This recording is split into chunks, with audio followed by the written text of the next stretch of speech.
આજના વિડીયોમાં એવા ઉપયોગી આઈડિયા શેર કરીશ કે તમારા કામ પણ સરળ થઈ જશે અને તમારું ઘર પણ વ્યવસ્થિત રહેશે. તો ચાલો વિડીયોને સ્ટાર્ટ કરીએ. વિડીયો સારો લાગે તો લાઇક કમેન્ટ જરૂરથી કરજો અને મારી ચેનલને સબસ્ક્રાઈબ કરજો. ઇન્ડક્શનના ઢાંકણ હોય ને થોડાક ટાઈમ થાય ને આપણે વપરાશ થાય ને એટલે આ રીતે ઢીલા થઈ જાય. આ રીતે આપણે બંધ કરીએ ને તો તરત જ ખુલી જાય અને આપણે કંઈ ટમેટા કે લિક્વિડ જેવું કંઈ પીસીએ ને તો બહાર નીકળે, તેની ધાર થાય ને બહાર થાય અને આપણું મિક્સર પણ ખરાબ થાય. તો તેના માટે આપણે છે ને આ રીતે રબર તો આપણી પાસે હોય છે ને એ લઈ લેવાય અને તેનું ઢાંકણ છે ને તેમાં આ રીતે રબરના આટા આપણે લગાવી દેવાનું. જો આ રીતે સરસ તેની કિનારી છે ને બંધ કરવાની, તેની ઉપર આ રીતે ફિટ કરી દેવાય. તો તમે વચલું કે મોટું હોય ને જાર તેની ઉપર પણ આ ટ્રાય કરી શકો. ખૂબ જ સરસ આઈડિયા છે. આ રીતે આપણે ફિટ કરી ત્યાર પછી તમે પીસશો ને તો તમારે બહાર પણ નહીં આવે કોઈ પણ વસ્તુ અને સરસ ઢાંકણ પણ સરસ ટાઈટ થઈ જશે. જો કઠણ તો બંધ થઈ શકશે. તો ખૂબ જ સરસ આ ટિપ્સ છે. તમે કોઈ પણ જારમાં કરી શકો આ આઈડિયા. જો અહીંયા છે ને મેં જૂની પેન્ટ લઈ લીધી છે. આ રીતે આપણે ઘરમાં મોટાની કે બાળકોની પેન્ટ તો હોય જ છે. જુઓ, અને તેનો એક નીચેનો જે પાયચો છે ને આપણે કટ કરી લેવાનું. જો આ રીતે કટ કરી લીધો છે. ત્યાર પછી છે ને આપણે એક બાજુથી સાઈડથી સિલાઈ ખોલી લઈએ. આ રીતે કાતરથી કટ કરી લઈએ તો છે ને આ રીતે ચોરસ એક પીસ તૈયાર થઈ જાય.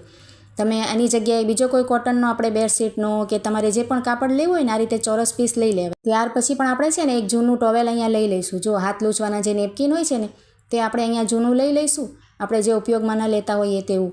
અને ત્યાર પછી આપણે આ કટ કર્યું છે ને કોઈ પણ પીસ તમે લીધું હોય તેમાં ઉપર આપણે ટોવેલ રાખી દેવાનું અને એક સોય દોરો લઈ અને તેને આ રીતે ફોલ્ડ કરતા જઈને ચારે બાજુથી સિલાઈ મારી દઈએ તો ખૂબ જ સરસ મજાનું એક આપણે જુઓ પગલુંછણિયું જેવું બનીને તૈયાર થઈ જાય છે. જો અહીંયા મેં સિલાઈ ચારે તરફ મારી લીધી છે.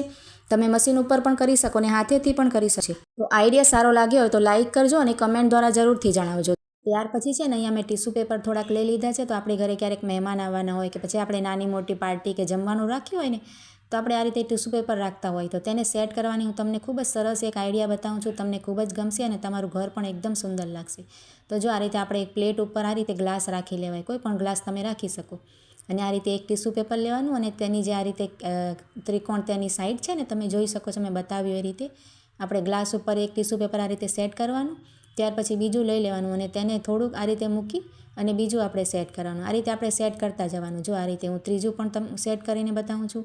આ રીતે આપણે તમારે જેટલા પણ ટીશ્યુ પેપર રાખવા હોય ને 10, 20 કે ગમે એટલા પણ તમારે ગણતરીના તો આ રીતે રાખી લેવાના. જો વિડીયોમાં તમે બરાબર જોશો ને એટલે તમને સમજાઈ જશે. આ રીતે ગોળ ફેરવતા જવાનું અને આ રીતને આપણે ઉપાડી અને આ રીતે ટીશ્યુ પેપરને સેટ સરસ કરવાનું. આ રીતે કરચલી ના રહે ને એ રીતે આપણે સેટ કરવાનું એટલે આપણે સરસ ફિનિશિંગ આવે. તો જુઓ અહીંયા મેં છે ને 10 ટીશ્યુ પેપર લીધા હતા અને બધા છે ને સરસ રીતે સેટ કરી લીધા છે.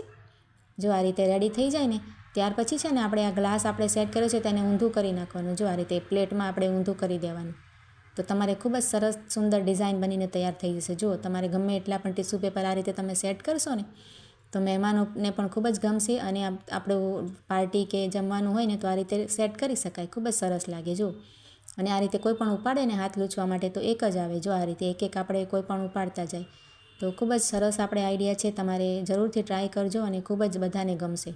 ચશ્માનું આ રીતના જૂનું કોઈ બોક્સ થઈ ગયું હોય ને તો તેમાં બાળકોના જે પેન પેન્સિલ કે કલર વગેરે હોય છે ને ક્યારેક બાળકો કલર કરવાના હોય સ્કૂલમાં તો ક્યારેક જ લઈ જાય છે. જુઓ તો આ રીતના કલર જેટલા પણ હોય તો આ ચશ્માના બોક્સમાં સાચવીને બાળકને અલગથી આપી શકાય. કંપાસ બોક્સમાં રાખવાની જરૂર ન પડે અને કંપાસ બોક્સ તરીકે પણ તેનો ઉપયોગ કરી શકાય. બંને આઈડિયા આપણે યુઝ કરી શકાય. જુઓ ત્યાર પછી તેનો એક બીજો સરસ ઉપયોગ બતાવું છું. જો આ રીતે આપણે ડ્રોવરમાં બધી વસ્તુઓ છે ને નાની નાની ઝીણી રાખતા હોઈએ એમને એમ તો ખોવાઈ જાય અને એકબીજામાં મિક્સ થઈ જાય. તો જો અહીંયા મેં 2 ચશ્માના બોક્સ લઈ લીધા છે. આ રીતના તેને આપણે આ રીતના ખોલી નાખવાના આખા અને ખોલીને આ રીતે સેટ કરી લેવાના. જુઓ તમારે વધારે પ્રમાણમાં રાખવા હોય તો વધારે પણ રાખી શકાય. તેને બોક્સ તરીકે રાખી શકાય. જુઓ હવે તેમાં જો આ રીતના સેફ્ટી પિન અને ઝીણી જે પિનો હોય છે માથામાં બાળકોની નાખવાની નાની બાળકીઓની તે આપણે સચવાઈને રહેશે. જુઓ ક્યાંય ફેલાય પણ નહીં અને આપણું જે ડ્રોવર હોય ને તે પણ ઓર્ગેનાઇઝ લાગે, સરસ લાગે. જુઓ રાખેલું હોય તો આ રીતના નાના બટરફ્લાય હોય છે, કોઈને નાની છોકરીઓ હોય તો આ રીતના ક્રીમ હોય કે પછી બામની ડબ્બી હોય કોઈ પણ વસ્તુ સરસ રીતે રાખી શકાય. તેના ઢાંકણ પણ ઉપયોગમાં આવી જશે. જુઓ ખૂબ જ સરસ આઈડિયા છે. જો આ રીતના આપણે પત્તા કોબી લાવીએ ને તો આપણને એમ કાપવામાં ખૂબ જ ટાઈમ વેસ્ટ થતો હોય છે. એકદમ કંટાળો આવે આપણે આ રીતે કટ કરવામાં. તો આપણે શું કરવાનું, જો આ રીતે ઉપરનું પહેલાં કટ કરી લેવાનું અને ત્યાર પછી છે ને તેને વચ્ચેથી આ રીતે તો કટ કરી લેવાય કેમ કે વચ્ચેનું ખરાબ હોય તો આપણને આ રીતે કાઢવા થાય. જો આ રીતે પછી તેનું ઉપરનું આ કડક ભાગ હોય છે ને તેને તમે આમ કરશો ને તો જો આ રીતે બધું નીકળી જશે અને ખાલી પત્તા જ તેના રહેશે. જો આ રીતે કાઢી નાખવાનું.